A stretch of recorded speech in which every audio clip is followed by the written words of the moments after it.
Formerly known Mercury X Uni, currently known as Hava Kills. We're gonna get into this reaction video on We Need to Talk, right? Covenants and Altars with Tiffany Buckner, aka Anointed Fire, y'all. Let's get into this video. Hold on real quick.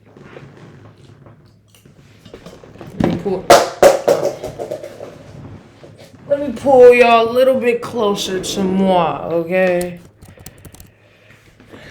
Alright. Can y'all see me? Alright.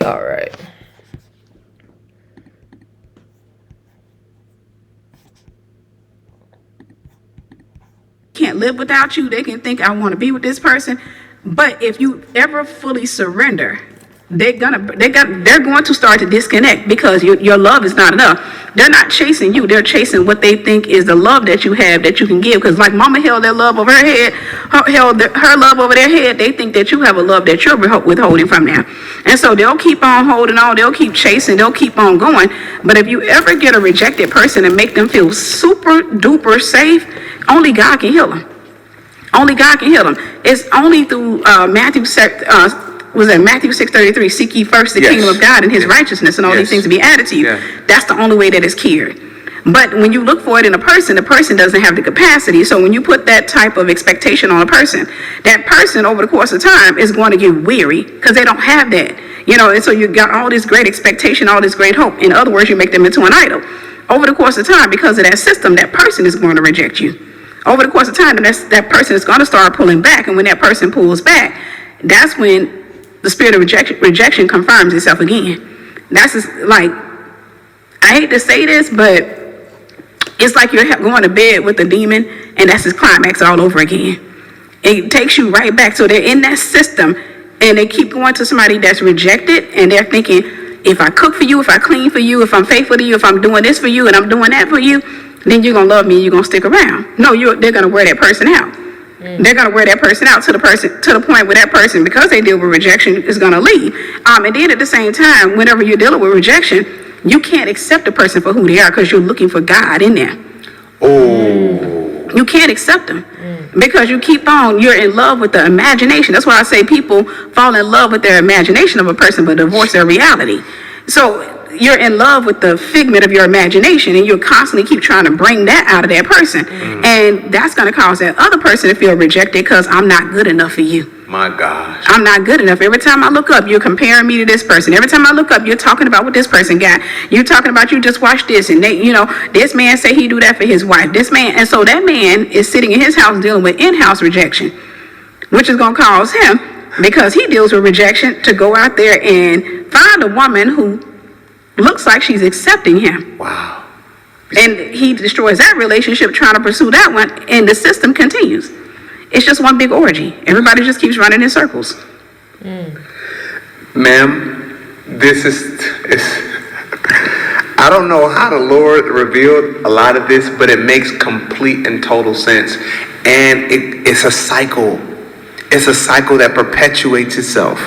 You're talking about the Jezebel spirit. I gotta admit, when I saw this book, I got really, really excited. It's lagging, y'all. That's bothering me. Hold up. I know y'all can see it. This is called Jezebel and the Prophet bestsellers list. Yes. If you have CalFresh, Medi-Cal, or SSI, you may qualify for a free iPhone 11. This book pretty much goes into the spiritual and psychological dynamic that exists in the mind and the life of, when we talk about the Jezebel spirit, we just throw that out there and we just think that means you wear a lot of makeup in a Pentecostal church. That's what we thought that meant. But it's a whole lot deeper. And the spirit that existed in Jezebel of that time can exist in a man or a woman. Yep. Could you talk to us a little bit about that? I know I'm taking you in different places, but we gotta go. You're fine. Right. So the spirit of Jezebel has always been after the prophet. I always tell people the spirit of Jezebel was here before the woman Jezebel ever hit the earth. People think that it's the spirit of Jezebel and it came as a result of her. And no, the spirit of Jezebel is what was in Cain. It just didn't have a name. It didn't have the name that we call it. I always compare it to hurricanes. So with hurricanes, we recycle the names. They go A, B, C, D, E, F, G. So if you have hurricane, for example, Arthur, the next hurricane is going to start with a B. Then the next hurricane is going to start with a C. The next one is going to start with a D. And then they're going to keep reusing their name. So if Hurricane Arthur doesn't do that much damage, in a few years, once they circle back to A, they may use Hurricane Arthur again. Okay. Well, if a hurricane does major damage to a point like Hurricane Katrina, they retire the name, meaning they can't use it again. I mean, so when you see Hurricane Katrina or you hear Hurricane Katrina, you think about what happened in Louisiana. It's the same thing when it comes down to demonic spirits. Is whatever a spirit does an immense amount of damage, we start to identify that spirit by the name of the person who carried it. And so it's always been after the prophet. And one of the things that it does is, in order for it to attack, it always evokes jealousy. Always. It always evokes jealousy. And that's what it did in Cain. Is Cain looking at his brother? He doesn't understand why his brother's getting favor from God. And jealousy rises up in his heart and he decides to murder his brother. But the spirit of Jezebel has always been after God's prophets, after God's elect. It's always it works with the Antichrist spirit, and its goal is to stop the coming of Christ, the second coming. That's its goal. It tried to stop the first coming. Its goal, you saw in Herod, it tried to stop. And when you saw in Pharaoh, this is the spirit of Jezebel that's operating on all those people. Wow. And it just keeps on attacking. It'll come out. It's that spirit that's behind abortion, right? Because what it's doing is it will plague a person's mind where you can't take care of this kid, you can't raise this kid, and it's the same spirit as Herod. Because what it is it's afraid of what's going to come out of your womb. And when it comes to a woman, it's afraid of what's going to come out. It doesn't know when God's anointed and who's coming out. It don't know if it's going to be a prophet. It doesn't know if it's going to be an apostle. It doesn't know who's going to come out. So what it does, it requires a blood sacrifice. It says, hey, get rid of this. No. Yes. He said, get rid of this. And so it'll plague and it'll torment a person. And then at the same time, it's a double blessing for it, because then it gets a legality, a legal right to the person who committed the crime. Because in the spirit realm, it's simpler to the natural realm. In the natural realm, if I commit a crime, the police can come and bind me. That's how it is in the spirit realm. If I commit a crime spiritually, the devil can come and bind me, because demons are the officers of the spirit realm. Demons arrest people, angels arrest demons. So Wait. Demons arrest people. Angels arrest demons. Yes. Demons arrest people. So if I go out and commit a crime, for example, if I go out there and fornicate, then I give a spirit a legal right to me. It can get a legal right to me. And so it can bind me, which means it can limit me. It can place something over me. And the angels assigned to me can't do anything because of the legality. Because the legal right. The legal right. They have to obey the legal right. If I repent and I give myself wholly over to God and I go through deliverance, then when I start to bind, the angels go and bind the demons. Then they get the right. This is what the Bible talking about, shaming the angel. But it can get the legal right to arrest. So what the spirit of Jezebel does is the spirit of Jezebel, it goes throughout families, it goes throughout regions, it goes throughout organizations, and it looks for those who show signs or symptoms of being prophets and prophetic people.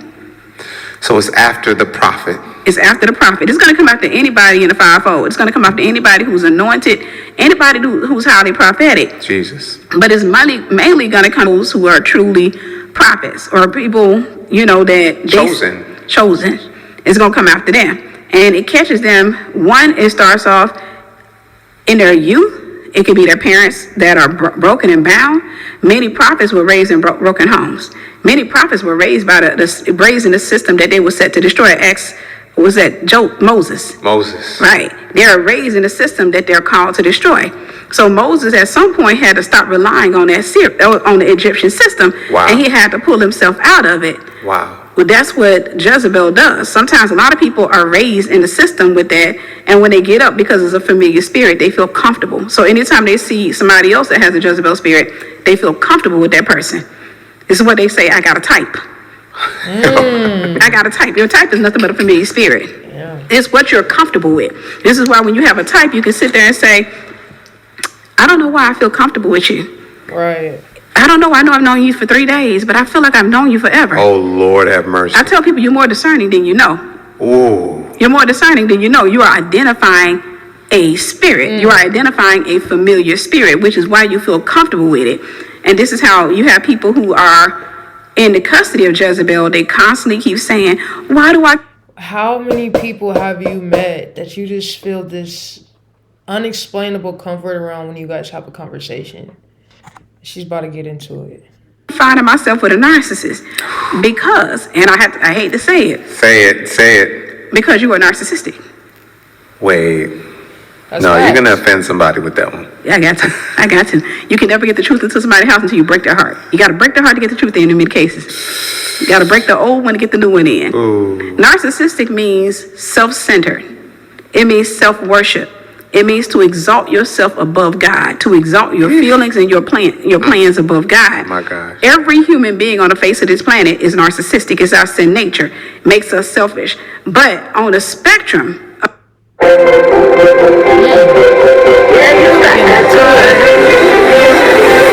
of narcissism, there is a normal amount of narcissism that we don't call narcissistic, especially in the Western community. However, as you move across that spectrum, then you have some people who are more narcissistic than others, and this is when we can start identifying it.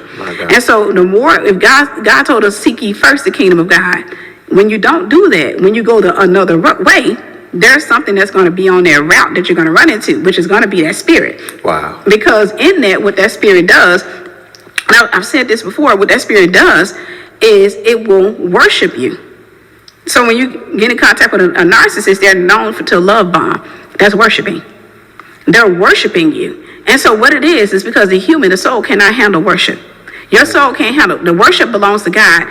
It turns us into like crackheads. We become addicted to it. If somebody's constantly saying, I'm in love with you, I want to be with you. If somebody's constantly saying that, you get addicted to that over the course of time. What that spirit does is gets you addicted to what you think is that person. This is what people call being in love. It's not being in love. It's just an addiction that they got going on. And they don't know that's an addiction because Hollywood taught them that it's just love. You know, you're in love. Ain't no such thing as being in love. You either love or you don't love. It's one or the other. There is no in love. At the end of the day, that is a worldly Western concept. But it's just another word for I'm addicted, I'm obsessed with this person. I can't stop thinking about them. My heart is racing. I got butterflies in my stomach. My palms are sweaty.